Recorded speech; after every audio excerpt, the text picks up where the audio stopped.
Welcome to this month's Economic Update. I'm Sinead Rafferty, Portfolio Specialist at NAB Asset Management, and I'm joined by our Senior Economist, Bob Cunneen.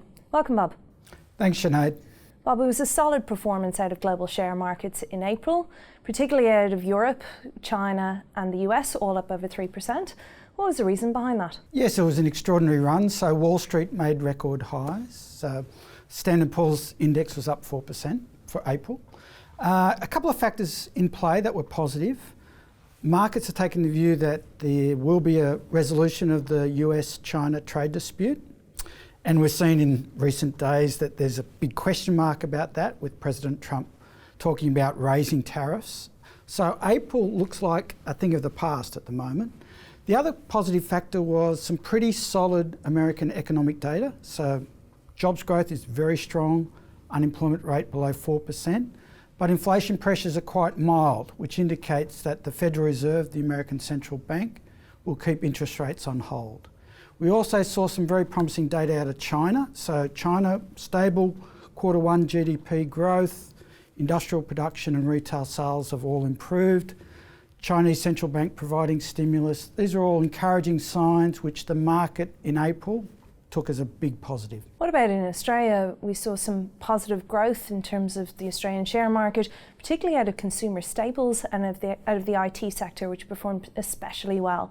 What was the reason behind those two sectors? Well, in case of the information technology, that was largely a catch-up to the US market.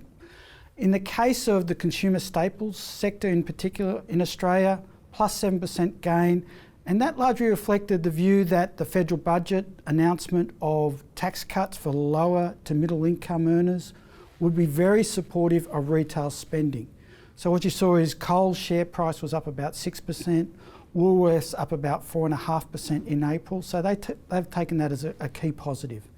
Overall, the Australian share market quite muted, 2.5% gain is quite reasonable, but in comparison to the 4% gain for the US market, it was quite modest. What about global government bond yields? They were up mildly in the last couple of weeks. What was the reason behind that, given the fact that we're not actually expecting any rate hikes globally? Well, that's quite interesting, because if you think about the last 6 months, in particular the final quarter of 2018, when share markets were weakening, global bond yields were falling dramatically. And now we've got the reverse of the situation, where share markets are rising, economic activity or the global purchasing manager surveys are now turning more promising, so bond yields are rising.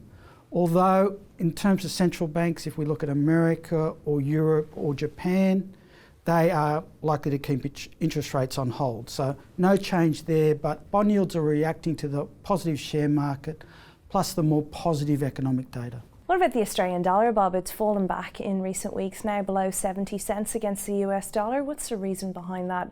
Are we considering further cuts in Australia in terms of what the Reserve Bank might do? Exactly. So what we saw, the March quarter inflation result was quite modest at 1.3% on an annual basis. So that indicates that the Reserve Bank may cut interest rates. We've also had some very weak economic activity data. So if you looked at building approvals, so housing construction is weak, car sales are weak. While the labour market is holding up at the moment with solid jobs growth, that's probably the only key positive in the Australian economy at the moment. So there is considerable pressure on the Reserve Bank to contemplate cutting interest rates. Thanks for your time, Bob. Thank you. And thank you for joining us.